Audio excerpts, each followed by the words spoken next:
and welcome to Throwing the Podcast, where we Yee. always throw our weapons expecting them to come back. I am your host, Club Kyle, and today I am joined by the Ghost of Orrington, Richard. Hey! Wait, I'm the ghost of Orrington or the devil of Orrington? You're the devil who's the Ghost of Orrington. And just roll with it. Ha! Actually, that would be kind of cool. Not really in game, but still, just roll with it. And I'm also joined by newcomer to this, the Goliath who knocks out a lot of people with his axes, Cody. Now, here's the funny thing about the title. My weapons actually do come back. Mm-hmm. Yeah, but anyways, it has been like almost a year since the last time we've done I've done a Throwing a podcast. Yes, were it gonna do one. has. We were gonna do one for freaking No Way Home, but we just kind of never followed through on that. And I just really wanted to do this because, gentlemen, this is the first Yee. Q&A regarding characters of Campaign 2. Yeah. Wow, Yep. That's pretty I feel- crazy. I feel honored. Well, I mean, I feel like you two were the ones we needed to do with this. So I guess to start off, just a general question for both of you. Like, how are you guys feeling about the campaign so far? Like, how's it been for you two? I think that in my opinion, I think it's going really well. I know that there was a lot of craziness that happened the past couple sessions, but other than that, I think things are actually going pretty decent. Yeah, I can attest to that. It's especially being like first full-fledged campaign I've got to do. It's like it's more than what I could even imagine was gonna happen. So I've been loving it. Which actually, I think brings me to my first question for Cody. This is your first D&D campaign, so how has this been for you? Like, overall? Well, it's my first full-fledged because I did have a small character that occurred in a drunken spill, but it's been not only weird but like it's so interesting to kind of see like how things were gonna play out because I was just going based off of like prior knowledge of like what what I've seen of D&D, and it's like it's been weird. It's been cool, but it's been a weird ride.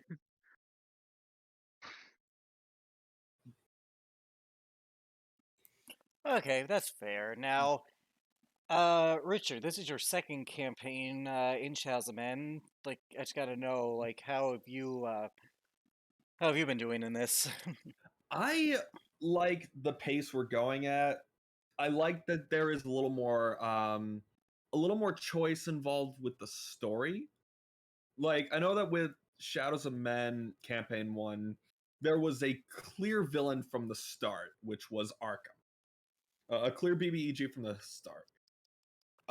With this, it was a little more determined on our actions as a whole, and even then it was the same with campaign 1, but there was a little more there were a few more possibilities involved, and especially after a couple sessions ago regarding Morthos, I know that now it's kind of been set in stone that he's going to be like pretty much the BBEG of the campaign. Well, we'll get to Morthos later, because like there's a lot to talk about with that character with you two. Because that's fair. That is fair. yeah, but everything else, I do like the sort of pacing that we're going at. This definitely feels like it's going to be a little bit longer than something like campaign 1, but it is really good so far. All right, so I guess the first question to ask both of you is, what went into making your characters? Like, what's the thought process of like going into everything that went into it? Just like everything. So we'll start with Richard, then we'll go to Cody. So Richard, what went into making Armin?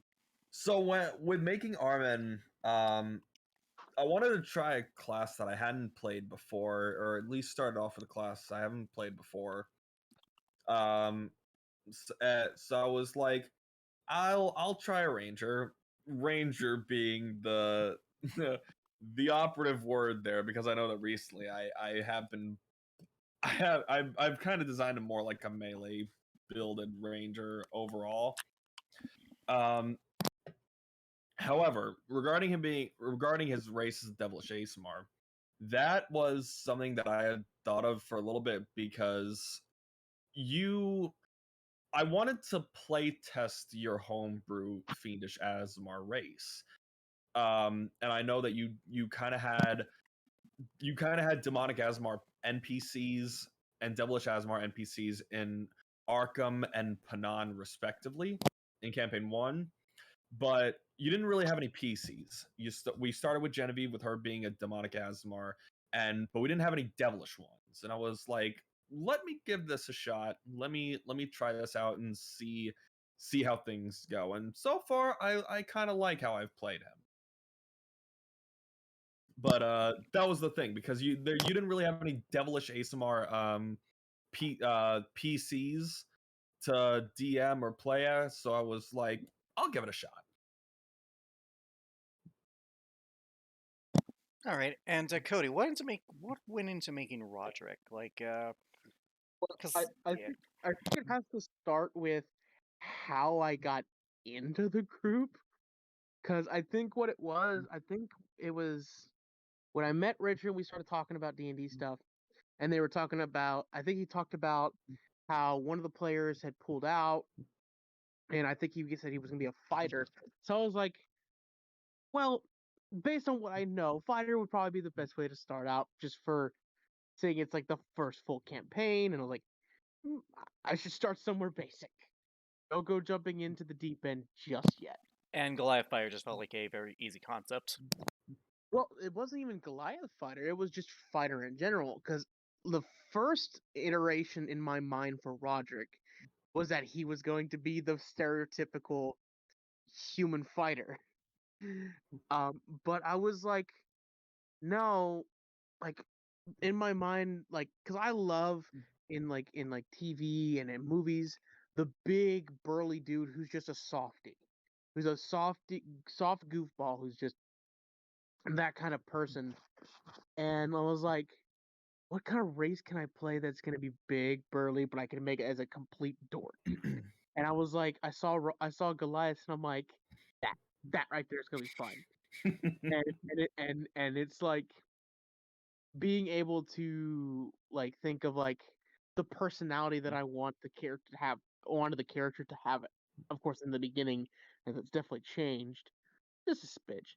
Um, but it started with fighter. It started with the class of fighter, and looking at it like this will be a good starting point, and then just building on the personality of big dorky lovable dude. And seeing Goliath is just what came to mind. Okay, yeah, that's fair. I think we could all agree that these two have been wonderful additions to campaign 2, and they've definitely had a big influence. Again, we'll get to that later. Yeah. Actually, we'll start with Cody on this next one because like what had happened recently. But you recently just like Roderick's whole arc, this whole thing in Uther, meeting his father, uh, traveling the lands of Uther, kind of avenging his mother, and sort of making peace with what happened. That all just came to like the climax last session, where you were face to face with his like former brother, his greatest enemy. So I have two questions for you in particular, Cody. First, how did all that feel, and second, what has been like the highlight of the campaign for you so far, Oh, just as a player? it's felt so weird, honestly. Like, not like just like looking back at the beginning of where I started with Roderick and how he was personality wise was it. I never expected it to go from that kind of character to character that he is I now. mean, like we haven't shown the mini on stream, but like even without the beard, just looking at him, he Like, just looks like a different character, which I think is a e- sign of the progress he has made. even just listening to how he talks now, like you wouldn't like if you had met this Roderick knowing the previous Roderick, it's like who is it? It's a different character, and it's like it's been so interesting. And I know like the like for like like there's so many moments that I've had with him, and of course there's the final what we've just went through in the final moments of him reaching that pinnacle of his arc. But if I had to pick a moment that like has sit with me so well, just because I feel like it really was the turning point of where the character was going, I would have to say the moment after when we finally got to the mountain in Bent Village and running into Morthos on the mountain and finding out what happened when he was charmed, and then being like, there's two ways I can go about this. I could either keep it as is and he can be a absolute like dork the rest like and just be a child about this, or he can grow up.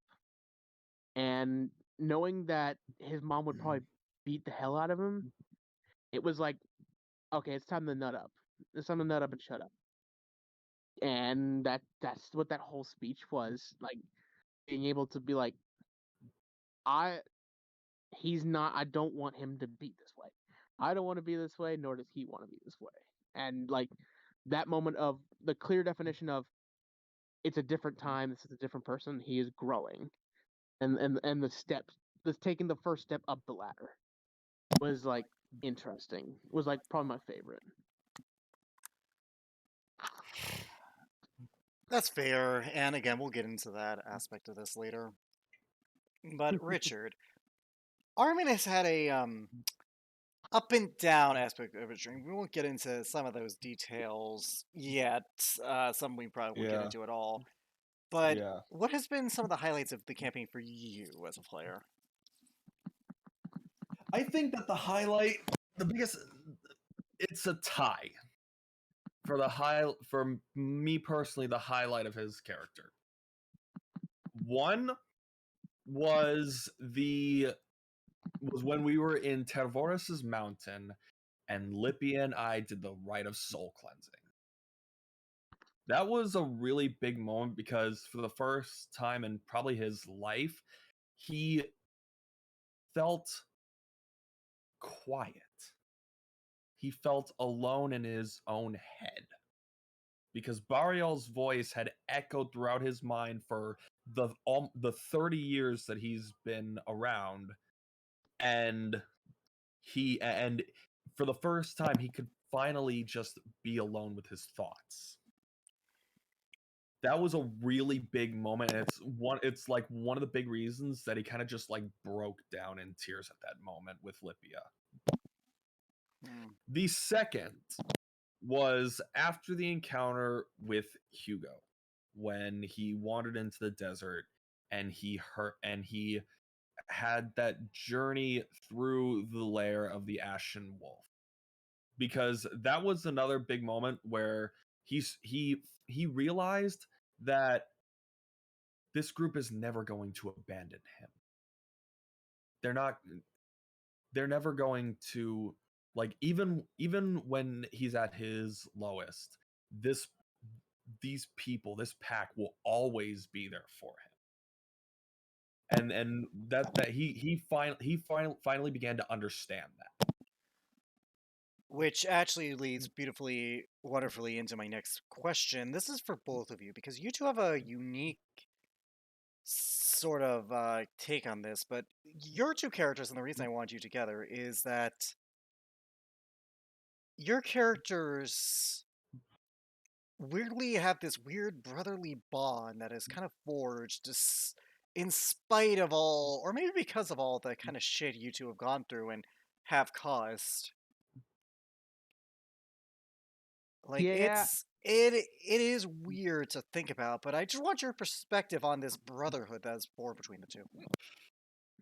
It's funny because for a while, at least at the start, they had a kind of a rocky relationship because Rodrick was very goofy and open, and Armin at the time didn't like really like that at the start. At the start, they did have a more of a strained relationship. And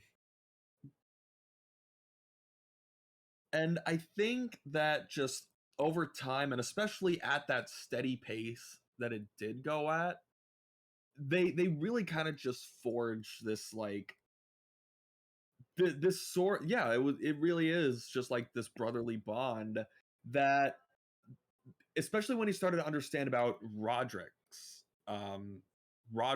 issues in Uther. And when he started to realize that, he really started to sort of empathize with Rodrick, at least a little bit. And I think Yeah, that's kind of what started it off. yeah, I can agree. I think it was I think where it, like the dynamic started to change was when we ran into that first group of Goliaths. And for of course this being a past Rodrick, uh there for a character as goofy and as soft as he was, that was probably the group's first moment of seeing him let his emotion take over. And I mean, it was a turning point for not only the group but for Roderick, because he can't really hide from your feelings, which unfortunately for Armin he's gonna learn soon enough. Um, but I think it was like, because like it that relationship could have gone terrible if uh if it was rushed, if it had there was an attempt to try and rush it. But both characters in their own different ways were closed off. Uh Roderick using his goofiness to hide, to close himself away so people won't like dig deeper, and Armin just shutting himself away.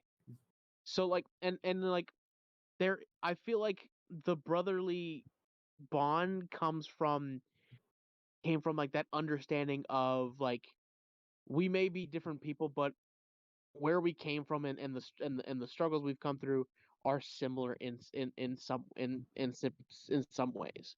So like,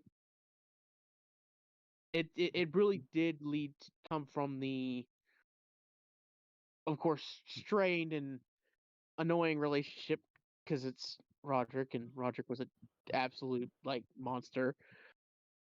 But it's interesting, to be honest, to see it. Well, I mean, you say monster, but if honestly, if I were to give Rodrick a descriptor in the early days, I would definitely call it damaged, denial. Because like you have Oh, said before, absolutely. like he was so in denial about everything that happened, Egak's betrayal, his mother's death, all of it. Like he was living it, but he was still keeping on this childlike persona to cope with it. If you want to go more into detail about that, like what kind of spawned that for him?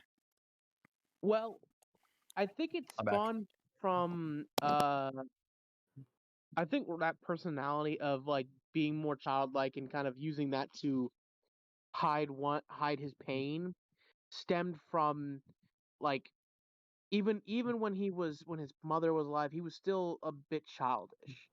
And I think when the moment that he lost his mom, that child, like he's like, well, I don't want to face this reality. I don't want to face this garbage that I've now had to deal with.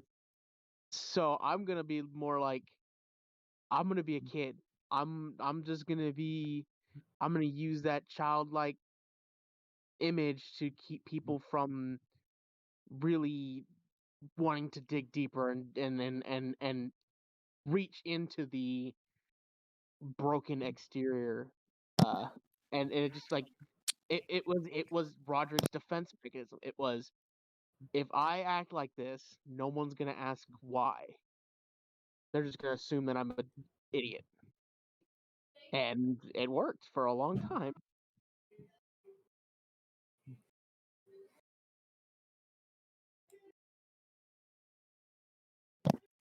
Yes, which again, like it's hard to avoid this elephant because I don't want this to be dominated by it. But we'll get to that. But for now, I think the follow up to that is sort of when that facade broke, and we all again we know it broke it. Like when it shattered, when Rodrick was kind of forced to confront his past, like he definitely had his highs and lows. Like I know, for example, facing Nilbrin was very different than facing Egak. Oh, So like I have to ask, what kind of went through Roderick's head during that journey of through across Utha? oh Like Lord. starting from like trying to find Ogmok, all the way from meeting Garhan to defeating Nilbrin, finally sort of getting this weird relationship with his father, which we'll touch on that in a second, but and then like uniting the clans against his greatest foe.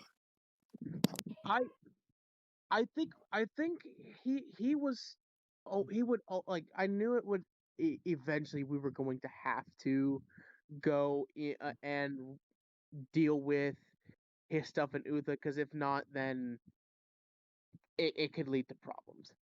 But what I feel, what like, it was always going to be that weird strain. Like, yes, he's from Uther, and yes, it's his home, but it's like, in his mind and in his spirit, it's a home that rejected him, that pushed him away after what happened. So it was so interesting to see, especially when it came to, like, hey, we got to go drop this off in Uther, and it's like, oh great, this will be fun. Then, like, yes, eventually, like, yes, he doesn't want to go back. He never wanted to go back because he was exiled, and, well, officially exiled. I mean, but he it was, like, what, facing Nilbrin as swift as we did, because of what occurred. Like, I mean, granted, it was interesting because, like, I wasn't expecting it at the moment, and Roderick wasn't expecting it at the moment, so of course he wasn't ready for it. So, because he was still, he wasn't, he was growing, yes, but he was still not ready in that sense. And then just working with the group, and then eventually, of course, he's gonna, like, his dad wasn't there, so he's not, he's a mama's boy, so he's gonna always love his mother. But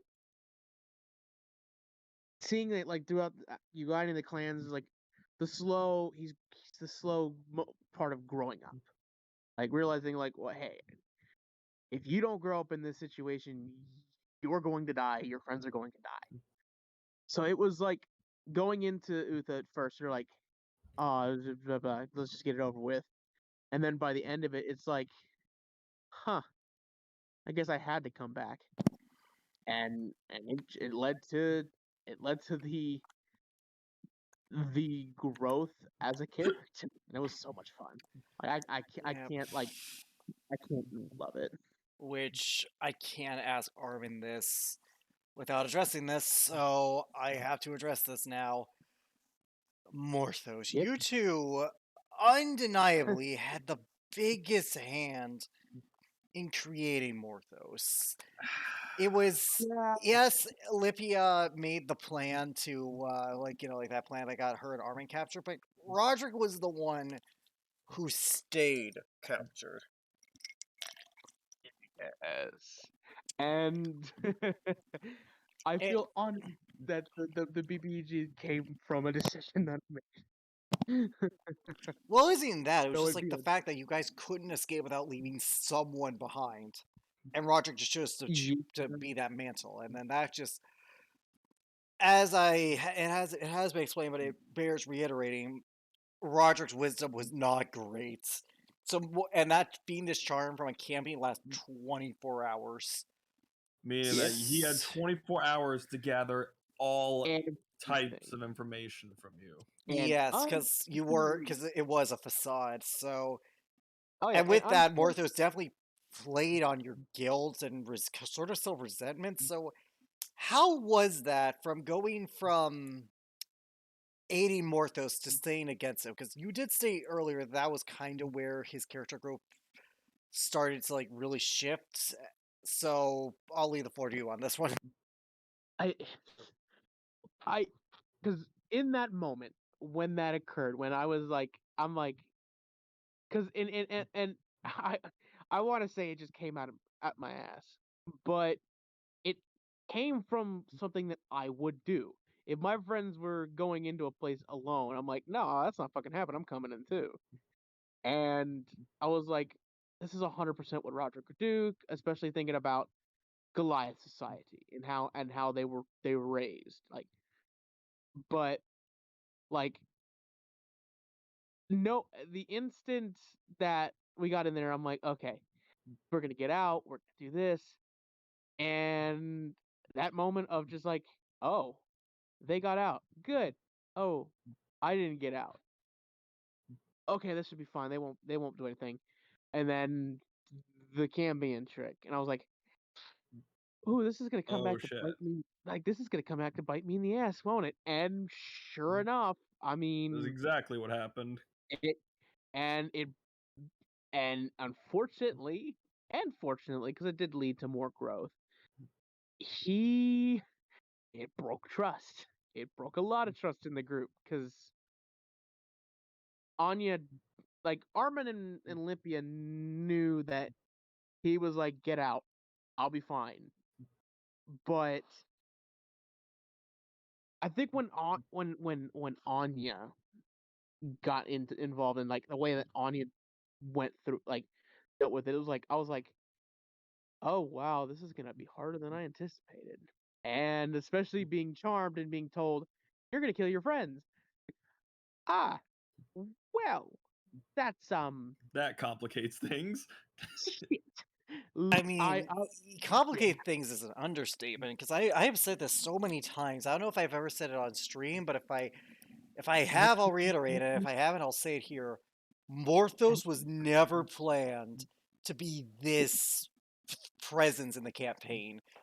I knew after he had captured half the party that I'm like, I can't write this out. I can't write this in a way where it's like he's no longer a factor. So after he escaped the first time, I was like, okay. I wrote down his plan. And I was like, either this is gonna work, or this is a fond little what could have been. And made it. that leads us to the second part. And I like Roderick's sort of torture by Morthos because he hurt that poor boy by Yeah. kicking him where it hurts. And that's with that using that orb, using that gem of illusion. It was showing him everything he wanted, and that had to create so much turmoil for Roderick. So walk us through what was going on there, Cody. The instant that Roderick was doing that night when he was on guard and he made the rolls and made his way and then ran into that the orb and had to see that, there was so much turmoil, like not only just like as the character, but like as myself, I'm like, this is what the character would want, this is what everything the character wants and more. But and when he I've always felt so terrible the next morning in game when Roderick was, there was obviously something was wrong, obviously something had happened, but the group just could not get past his deception. And Those runes, man. yeah, the freaking that cloud rune is just, when you get it, when you have advantage on deception and your deception isn't terrible, it's it's horrendous. And like that entire time I was playing in my head, I'm like, if I do this, if I decide to turn and go about this as a I want what I want kind of character, there's no going back. He can't go to Uther. He can't go to the group because the group is going to he's going to be removed from the group officially. There's no going back. And I personally didn't want that to happen, but there was always that possibility. Like it's always possible for someone to be like, "Huh, I can get what I want. Sure, I'll go that way." But because of his friends and because of thinking of what his mother would say to him if he did something like that, it was literally like I would go against everything that she died for. She wouldn't die for me to just do this bullshit. And it led to a beautiful moment of showing where Roderick's allegiance lie and where he was going to fall in the grand scheme of this group. Yeah, and it was a defining moment for the character. And speaking of which, Armin's journey has kind of been a mirror version of what Morthos has kind of been. This, like, and like, it's definitely been a weird case of this parasitic, toxic relationship that Morthos weirdly had with him. So, Richard, as Armin, just like, before we get to that, let's start with what is now. Like what was. Like, when you first interacted, when you were captured by him, and when you saw that, when you read his journal. I mean, how was that for you and Armin?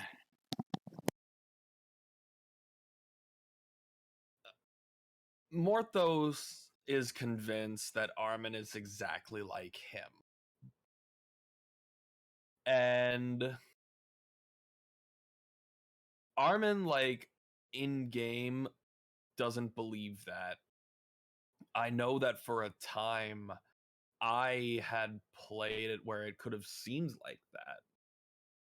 But, like, reading the journal, seeing that he is trying to achieve this and is trying to get Armin to accept this twisted mindset like his, or to achieve this twisted mindset like his. Like, Armin despises that. He doesn't want to be anything close to that. And I think that, like, in and out of game, I'm thinking, like, it's sickening how what's the word? Toxic? It is very toxic, but at the same time, it's like he wants me to become like him, and seeing what he is now, that's like, it's frightening to think about. Which, during that second encounter for both of you guys, beyond Roderick's resolve, you guys had a chance to kill Morthos. Like, it could have ended there. No, It could have ended know. there. And me, I was even prepared with that. I was like, okay. I was even kind with like okay, I'll give them the net. Because like I rolled it off screen and I was like, okay, I rolled a net 20. This might be the end of my plans, and I'm willing to accept that. This was a wild ride, but then the arm, and then like I was like, holy shit. Arm and not the wing, because his biggest advantage in those fights was his flight capabilities. That was his biggest advantage. And I feel terrible because in my mind at that moment, when I think of cut off a limb, I'm like, oh, always cut off the arm. But I'm just like saying it in my head, like I'm saying it in my head, and then I realize, oh, I'm saying that out loud. Oh, please God, don't listen to what I'm saying. Yeah. But then they were like, because I think like half of us were like, cut off the wing so he can't fly. The other was like, cut off an arm so he can't cast spells. He can still cast spells. Yeah, and then like it happened as it did, and I was like, "Holy shit!" I was like, "The dice I have was- given me so much." I was like, what are you guys Yeah, doing? by the way, for audience at home, I don't think I've said this, but if I remember correctly, he had like 7 HP left. Yeah, he had. I think. I think you said he had 7 HP, and then he teleported away, and I'm just like, no. Yeah, like, and that ultimately did lead into Uther. And I found it so poetic that no offense, Cody, you're part of the reason he was created, and it only makes sense that you were part of the reason he escaped again. and and and and I feel terrible, but I feel proud that Which, my first full campaign, and I create the BBEG essentially. yeah, which let's get to this now because I've avoided this as long as I possibly could. Armin, Oh, everyone had a role to play with. Like for the most part, Lipia had a role. You or Rodrick had a role, and you had a role in creating this. I pulled So the trigger. yeah, because I'm gonna spoil this for you guys right now. If you guys hadn't scryed on him, it was very likely you guys had more time to plan and to stop him. We were. The thing was, we were checking up, and we find him in the Mages Academy. Which was the result of a T100 roll, I might add. Of course, it was. But like he wasn't gonna go. I was like, we should at least check up, see what he's doing, because especially after the journal and Desde casting sending to Armin, I But was like, let's see where he is, let's see what he's doing. but what because I we can scry mean on him. by that is that he wasn't gonna do the ritual right away. He was gonna gather his forces. There was time. And that's why I was like, he's got. It's like we can get him right here, right now. That we have Valenthe, she can send us. And then, of course, Vidania has true seeing, so she sees it. Which And it's like, yeah, oh my god. there's a reason why she again it was hinted at before about that, but and then like yeah. I was like, oh shit, he's starting. And I was like, we have to stop him now.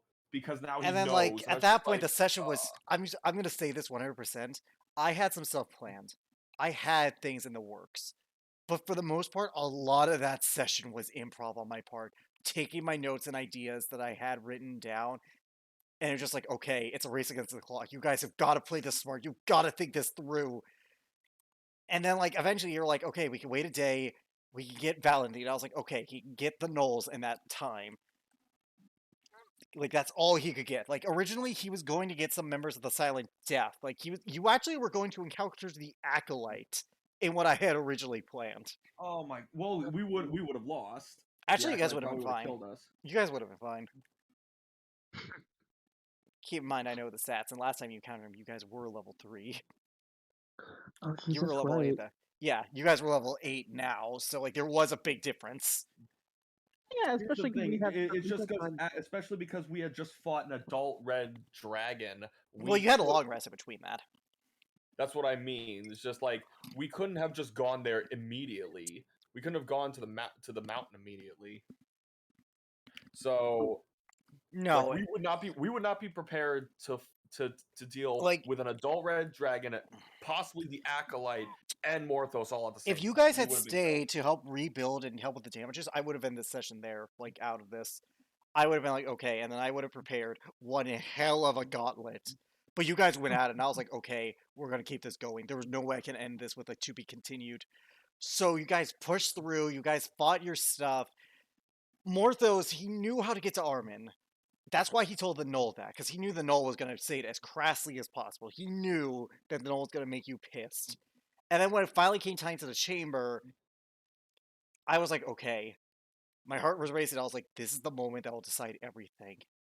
And I knew his plan. The second that I knew that he was just trying to piss me off, he wanted me to kill him. I was like, that's the last thing.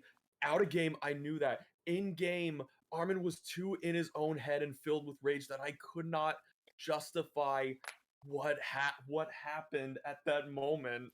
I could not justify him being And like, I know what you're doing. And even then, I rolled really high on his insight, trying to see if he's lying, if he's planning this. Nope, I couldn't read him. With like okay, a 26 insight. hear me out. He rolled a natural 20. He rolled high, man.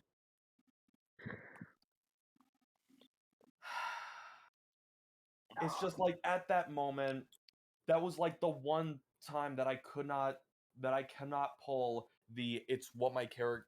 I had to pull the it's what my character Which would do card, it and I don't like usually doing that. But in that moment, there was not a reason that I couldn't justify him not, him especially because not of what doing that at Morthos that moment. did, and like the worst part is for me as a DM, it's like okay, yes, I'm excited. I have my villain, but at the same time, I'm like, you guys had the tools to know he was capable of this because he had that orb. You know he was using that orb. Hell, I even foreshadowed it when you guys. Remember when you guys like when some of you failed a wisdom save and you saw your ideal lives? That was Yeah. all. That was meant to piss you guys off, but it was also meant to remind you of, hey, he has that illusion orb. Think. I know, and Yeah. of all the times I had to fail a wisdom save, wasn't that fucking moment? So I And had to ask you as. Go ahead, Cody.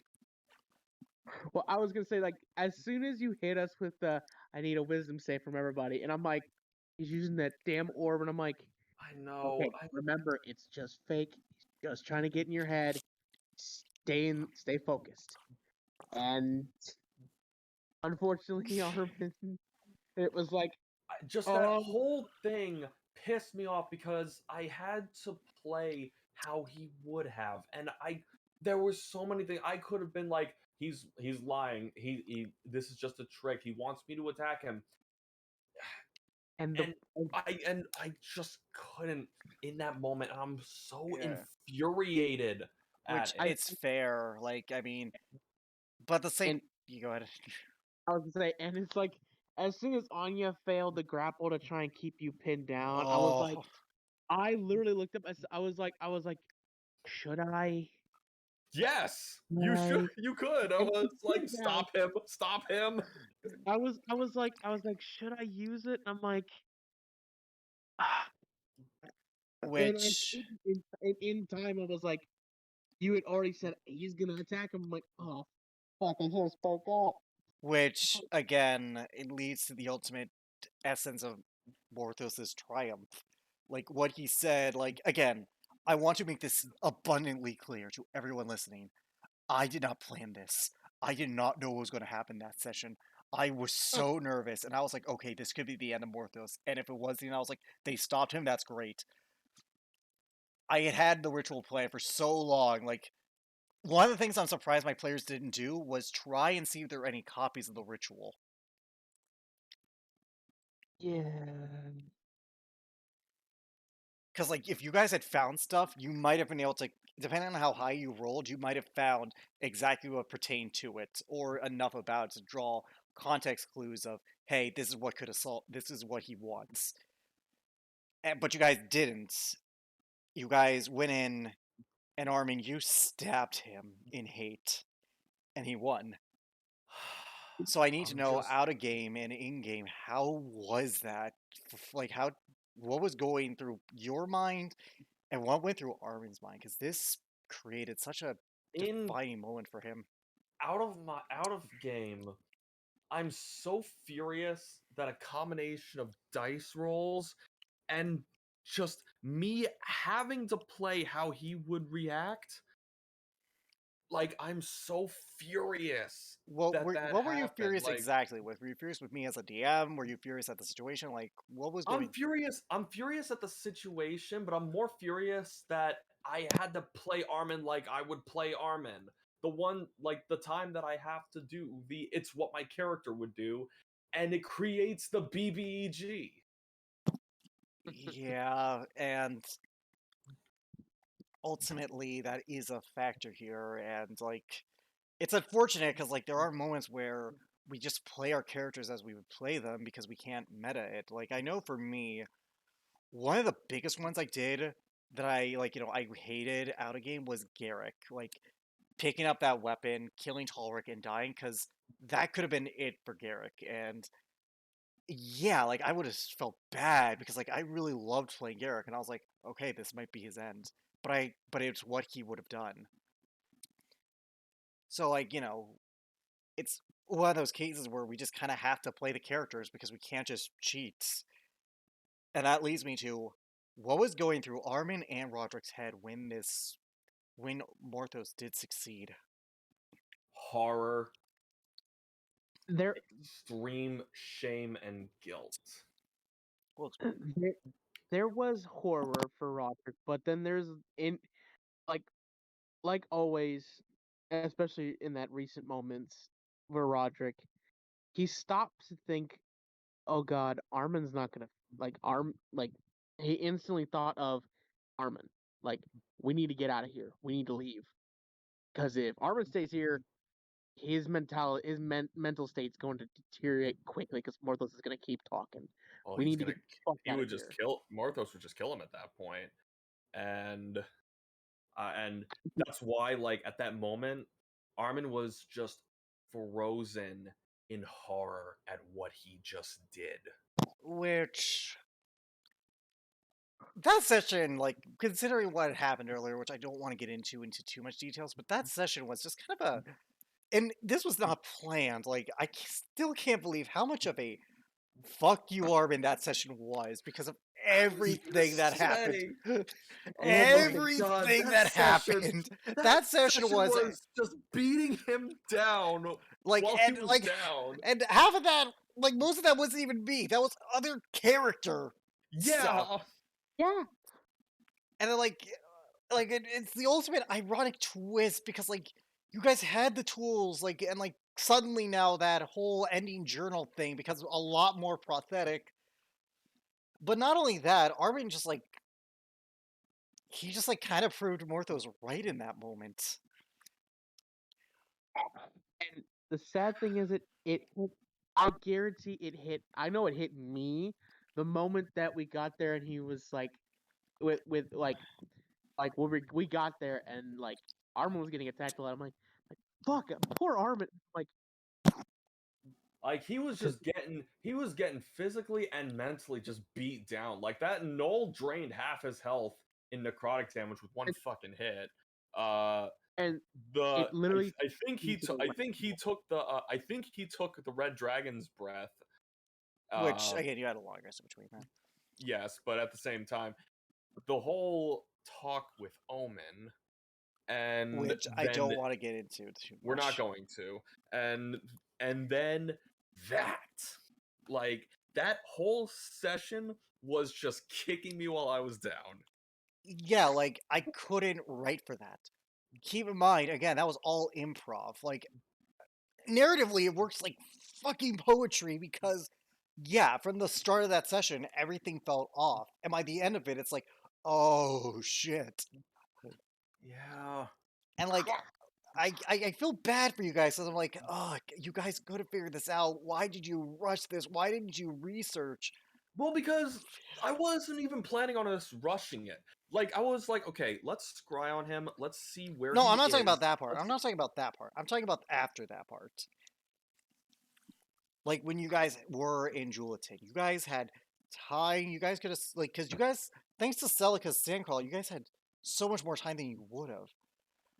You guys had like a while, and And then I just think because like I was thinking, okay, he doesn't know we're there. He doesn't seem like he knows we're there.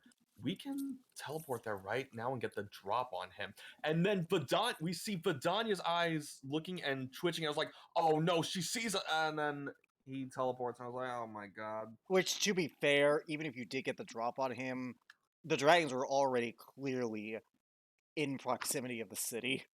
Yes, but at the yeah. same time, we could have stalled. We could have defeated him and then taken down we could have tried taking on the dragons.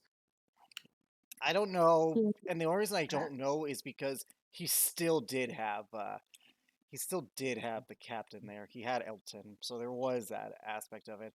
But I mean, I did feel so bad for you guys out of game. Like as a DM, I'm like, great, I have my BBG. I don't have to worry about this anymore.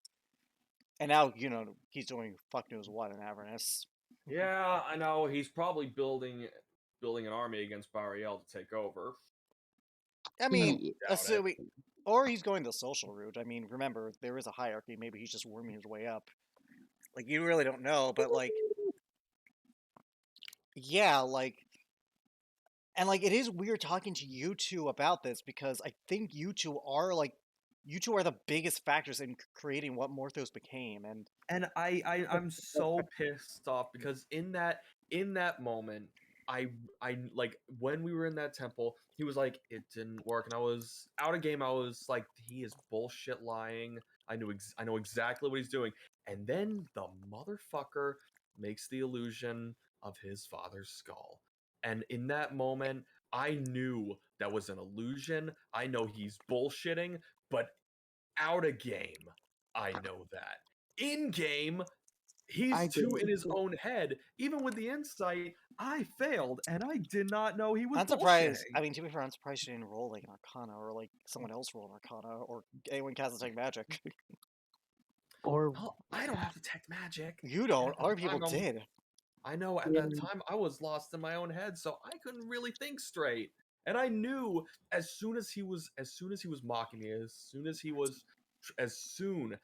started just Monologuing. mocking him and bringing up his past, I knew exactly what he wanted to do. But in that moment, I could not justify him not lunging forward in fury. And I will say, like, despite this frustration, I do hope there is a sense of like excitement for what comes next because this is really fuck, uncharted territory. oh, fuck yeah! Like Yes, it's it's just I don't like thinking about it. here is the thing that I've noticed.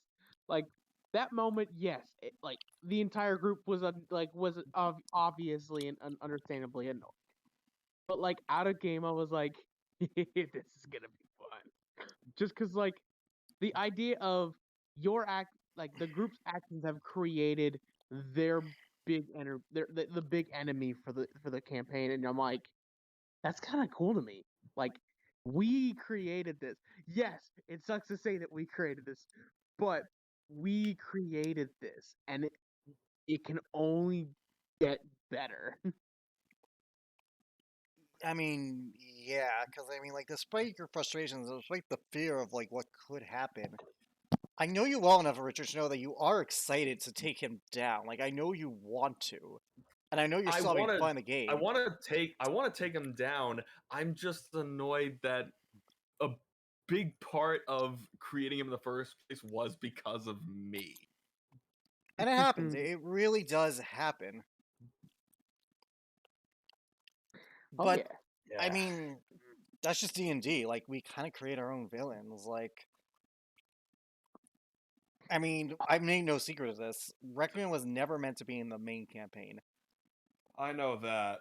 It was something that came much later. Oh yeah. And here we are. Yeah, here we are. Yeah, like, Requiem turned out well, and now it's just like, because of this, I know exactly how the final boss fight's gonna go. I know exactly what I want to do for that.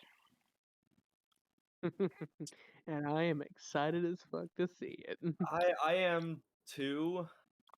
I just know that at this point I was like, he's this is something we can stop. This is something we can stop. Nope, cut off his arm. Didn't cut off the wing so he couldn't fly away, so we all could get him.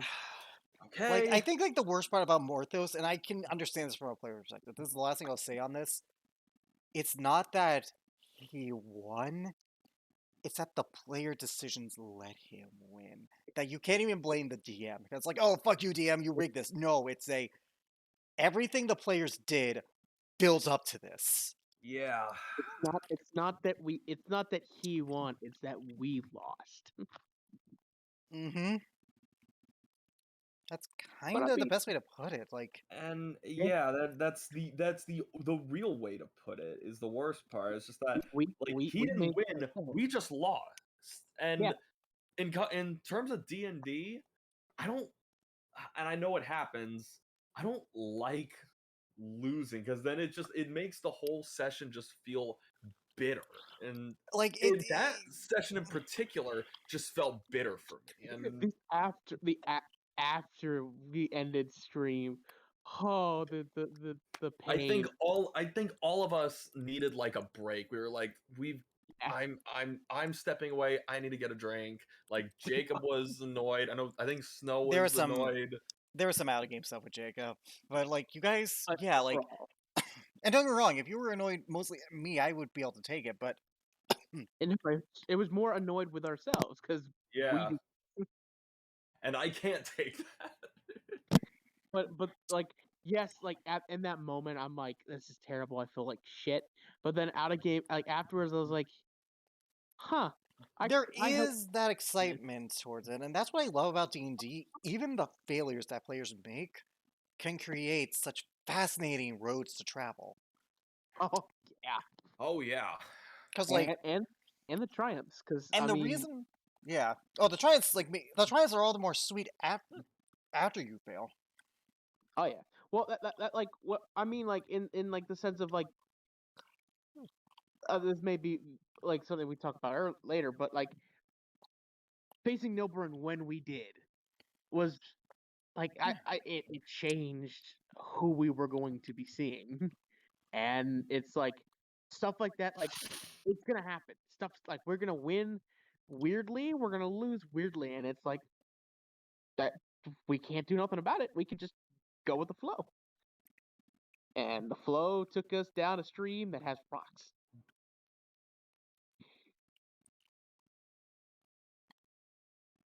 I think like me personally, the biggest the biggest thing was just that we had so many chances to take him down. We had like two or three different chances to kill him, and we failed every single time. And it was just like, it was okay. You know what it started to feel like was a Nadir situation where it's like, Well, with I the deer, go well, ahead. well, just let me say, it's recurring villains can be good. I just know that there are times where it's like it can get kind of repetitive And you having just to want deal with them them dead. every single time and they manage to escape. Well, the weird thing And was with Nadir, his escapes were always planned because of like what he was. But I and mean, it just felt like like okay, we let him escape. We didn't manage to kill him the first time. All right, we'll get him next time. Second time, he escapes again. And it's just like, okay, one more. Third time's a charm. Third time, we make him the BBG, and it's just like, Well, with Nadir, he came to you, and I feel like that. I Yeah, that was know. on me. But like with Morthos, every single time you went to him. and Yeah, I and it felt like after we created it just felt so fucking but, bitter. And but I really did have like and maybe it might have been because just like that whole session was just a big like downer. punch in the face, a Yeah. big downer for especially for my character. I definitely know that at the end of that I had just this bitter taste in my mouth, and I was like, I don't want to. I But think I need a drink.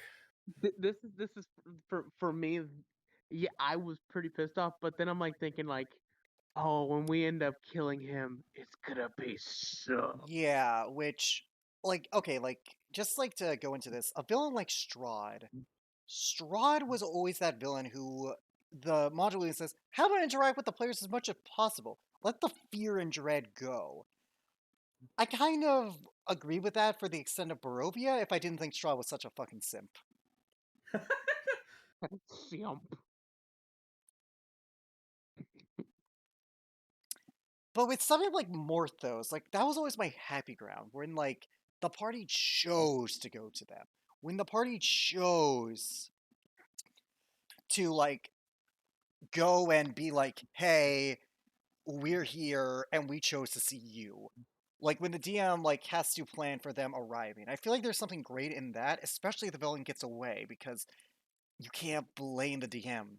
It's all created by the party. And that just makes the party, if done well, all the more eager to take him down. Because as annoyed as you are, Richard, like at yourself, maybe at me, I'm not annoyed at you. It's not towards you at all. It is towards me because this whole time I'm thinking like, okay, what am I missing? Because it was just right in my face the whole time, and I'm pissed that I just never noticed it.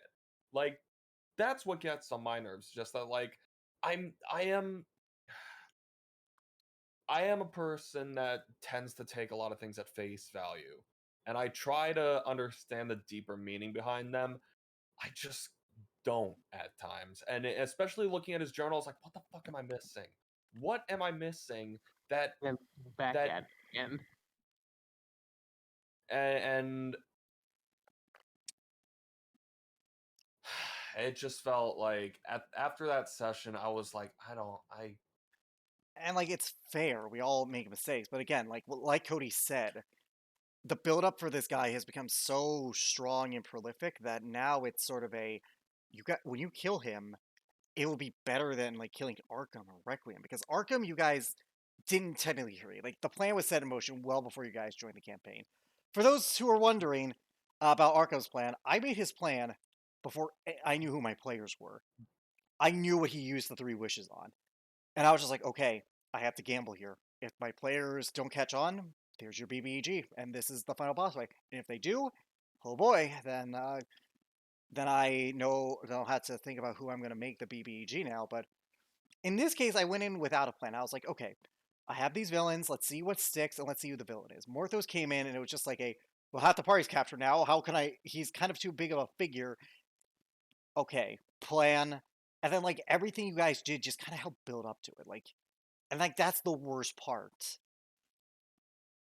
So now he is what he is. But I'm also looking forward to this final boss fight because I'm going to be like, It's gonna be beautiful. yeah. Like I really don't know like who's going to wield the sword of Bariel or like any of that stuff. All I know is that I know exactly what I'm going to do for the boss fight. I know exactly what I am going to do for this whole shebang.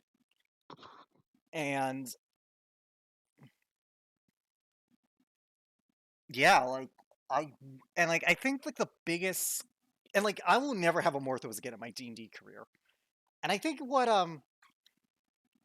I think what like with Morthos that's like that really helps him define like him as this campaign's villain is I want you two to imagine the campaign without him.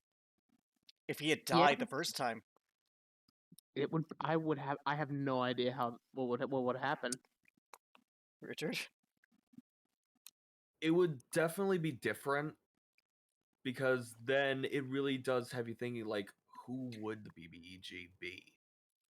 Because Oh there's a yeah. lot of options, Oh yeah. and with how we kind of solidified it now, it's just like, oh, we have all these threats we have to deal with, but we know who our biggest concern is going to be. Oh yeah. It's gonna be fun. Yeah, and I think like if any lesson I want this to be, it's that you guys can't keep rushing into this. You guys need to think these things through. Like I would recommend as DM not to go into Avernus as soon as you can. I would wait and I would like kind of gather info, I would gather strength, and I would just kind of figure out what to expect before going in. Get our chickens in order. Yeah, and and the whole thing was I wasn't.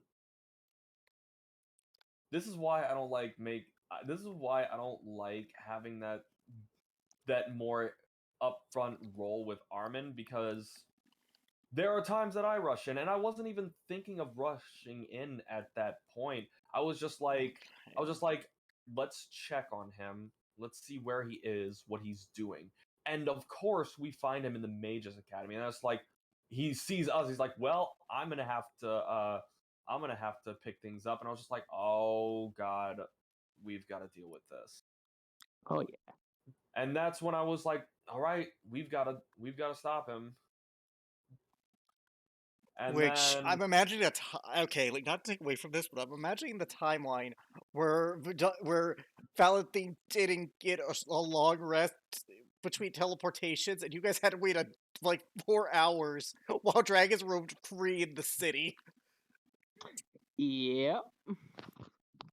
That But would have it's been not. an interesting timeline.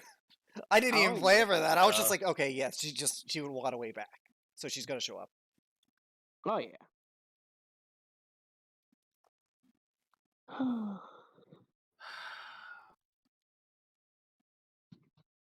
Yeah, you could tell from the tone of my voice that that whole session,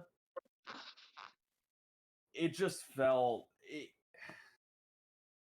It hurt. it It hurt a hurt. lot. It hurt the entire session. It just hurt, and I was like, I, that's that was definitely a good session. I don't want to think about that session.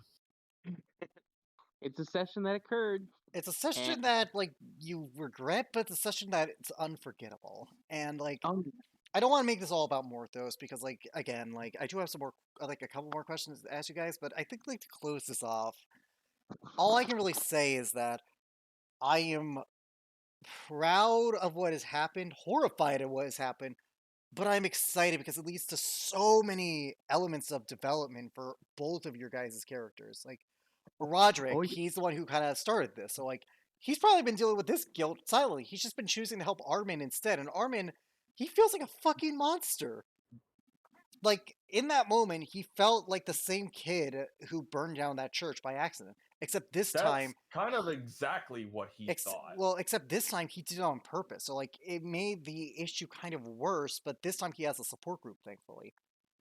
oh yeah, and Yeah, and that's and not what he despite like the previous session where he was like where he did have that moment of just like releasing those pent up feelings with Anya, that that moment is still is still kind of fresh in his mind. It's just not slowing him down like it was. He's having to reflect on it, sure. He's just not gonna let it slow him down anymore. He's trying to move forward.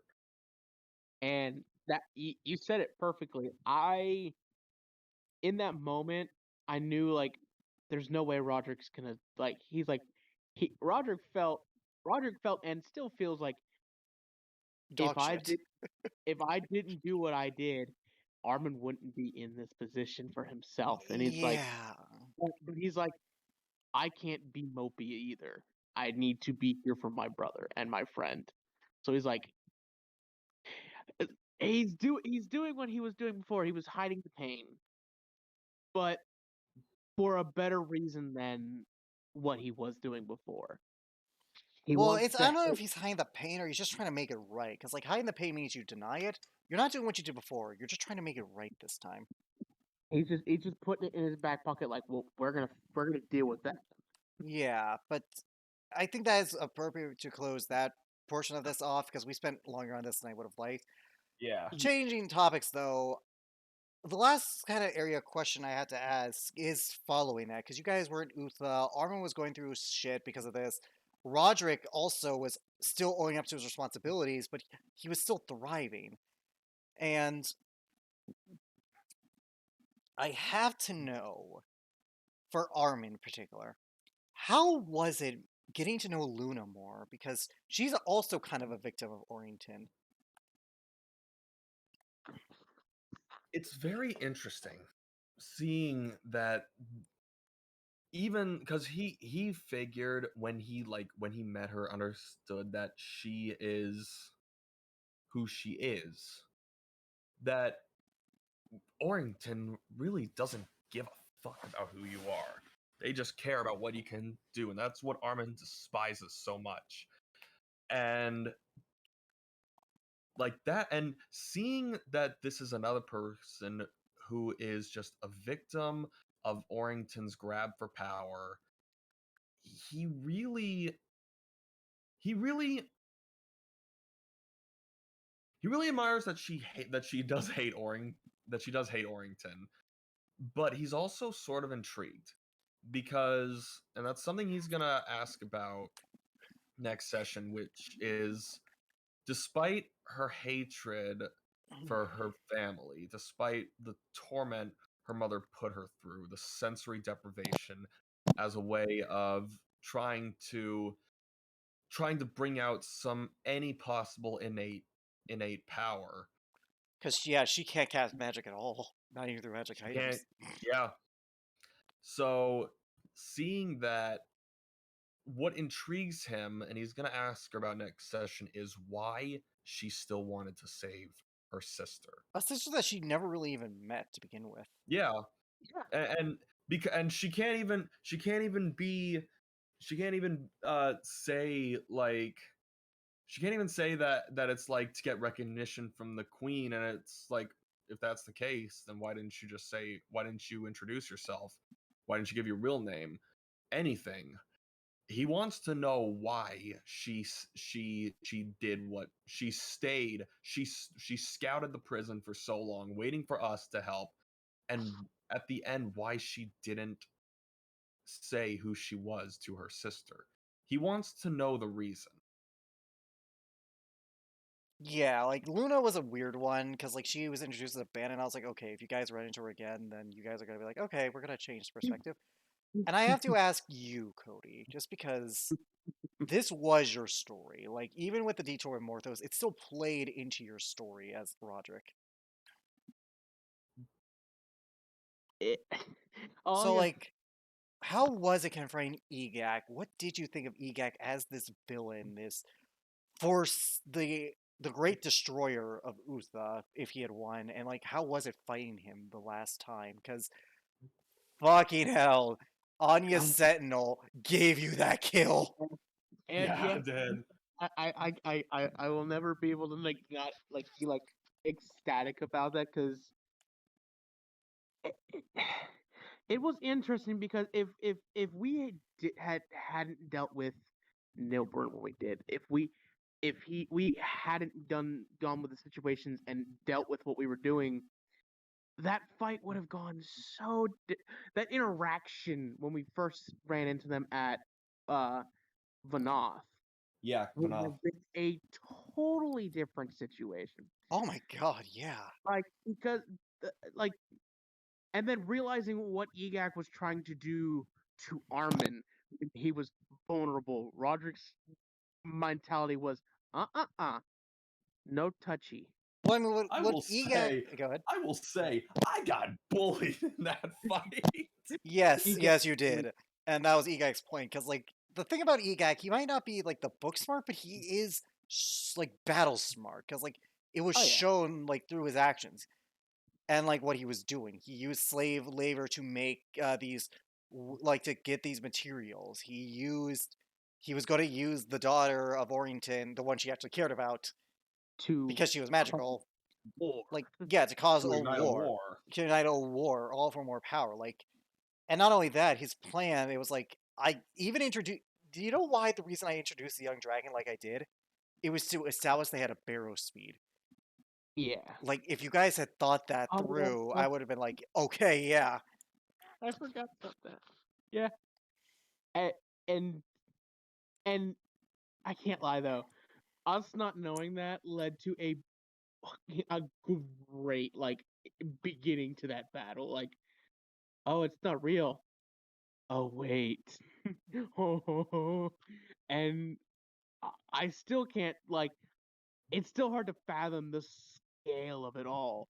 Like seeing the battle map appear, and I'm like, oh, there's stuff going on.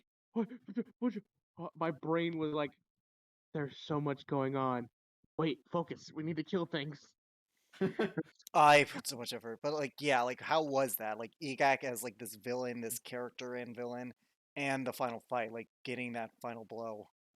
It Egak as a villain, it really tested Rodrick for the simple fact of it tested is what he wanted, is the change that he's pushing for, the change that he has been working to to put in, like to instill in himself. Is it gonna stick? Is it gonna break at the first sign of the pain that was caused. And I had planned this out, and I like not really planned it out, but like I wanted to show that Roderick was changed in that fight, in that final fight. Because if it was any sooner, or if that interaction had happened any like if one of his friends had like died, like no comeback, like just dead, it would have changed how do you want to do this would have gone. It would have been more rage filled. It would have been anger. It would have been all the pain. But in the moment, it's just relief that it's finally over. She can rest easy, of course, being his mother. And in the end, first for everything that Egek had done to try to hurt his friends, and for all the pain that he caused for breaking their brotherhood like that, in the end, he did not. There was no anger. It was literally of, may you rest peacefully in the afterlife, before that final blow. There was no, I hope you rot in the pits of hell. No, it was I mean, I the wasn't final. gonna say anything, but if you want to guess where he is, I would assume, but it was literally Roderick's like, no, I'm not gonna let my anger control me anymore. I'm not gonna be the guy who rushed in and not only let his sister have to deal with what she had to deal with, but losing his mother the way he did. I'm a different person. I'm a different human being, and I do not hate you. It's more, I pity what you had to become. And it really did, like, it was the final like growth. Roderick's like, I'm done being that kid. And it was so beautiful, like just the literal rest well, brother moment for me was like, yeah, that Roderick's come full circle. He's well, there's still some edges of the circle that need to be sanded and buffed, but at that moment, it was just exhilarating, and like the weight of like 1,000 rocks coming off my shoulders. Also, none of my character checks. I was 100% thinking like someone was going to die in that fight. I was terrified, and I was terrified it was going to be like Roderick, not Roderick, but Anya or freaking Armin. One of those two. I was like, yeah, please no. yeah, it was close. It was touch and go, and I am kind of happy how that fight turned out. And the fear only came based on what happened with fucking Nilbren. That's what put the fear of, oh. But we made it. You guys did make it, and I am so happy. It was a tough fight, though. You know, like for the most part, Lavik, you son of a bitch.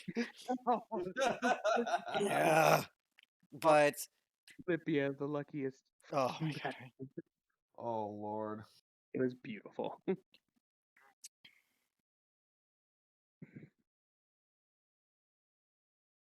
It was.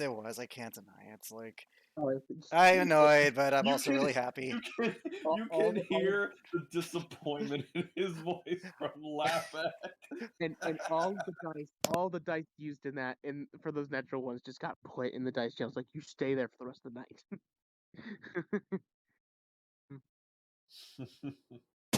It was only Lavik too, but either way, Oh yeah. what do you guys at home think? Did you have any questions we didn't address? What do you think of these two characters? Let us know in the comments if anyone watches these. And until then, this has been Throwing the Podcast. Ciao. Ciao. Ciao.